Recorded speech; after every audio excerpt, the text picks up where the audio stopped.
દશેરા નિમિત્તે શસ્ત્ર પૂજન કરાયું। એસએસઓ મનીષ ત્રિવેદીના હસ્તે શસ્ત્રોની પૂજા કરાઈ। અધિકારીઓ કર્મચારીઓ જોડાયા। આજરોજ દશેરાના પવિત્ર પર્વ નિમિત્તે ગુજરાત રાજ્ય હોમગાર્ડ્સની વડી કચેરી અમદાવાદ ખાતે પરંપરાગત રીતે શસ્ત્ર પૂજનનું આયોજન કરવામાં આવ્યું હતું।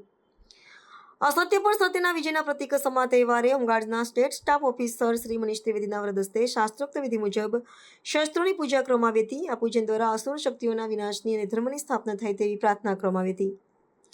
વિજયાદશમીના શુભ મુહૂર્તમાં યોજાયેલી આ કાર્યક્રમમાં કચેરીના અગ્રણી અધિકારીઓ તેમજ કર્મચારીઓ ઉત્સાહભેર જોડાયા હતા, જેમાં ખાસ કરીને હવાલદાર, પ્રશિક્ષક, શસ્ત્રકાર સંભાળનાર, બેન્ડવાજાના કર્મચારીઓ અને અન્ય સદર કચેરીના કર્મચારીઓ પૂજન વિધિમાં ઉપસ્થિત રહ્યા હતા। આ શસ્ત્ર પૂજન માત્ર ધાર્મિક પરંપરા જ નહીં, પરંતુ સુરક્ષા દળો દ્વારા તેમને કર્મ અને ફરજ પ્રત્યેની નિષ્ઠા બળ આપવાનો એક સંકલ્પ પણ દર્શાવે છે। વડી કચેરી ખાતે યોજાયેલું આ પૂજન રાજ્યભરમાં હોમગાર્ડ્સ અને અન્ય સુરક્ષા દળો દ્વારા તેમના કર્તવ્યના પાલન માટેની તૈયારીઓ અને તત્પરતાનો સંદેશ આપે છે। પ્રત્યેક દળના જવાનો દ્વારા દશેરાના દિવસે પોતાના શસ્ત્રોનું પૂજન કરવું એ તેમની શૌર્ય અને સંરક્ષણની ભાવનાને દૃઢ બનાવે છે।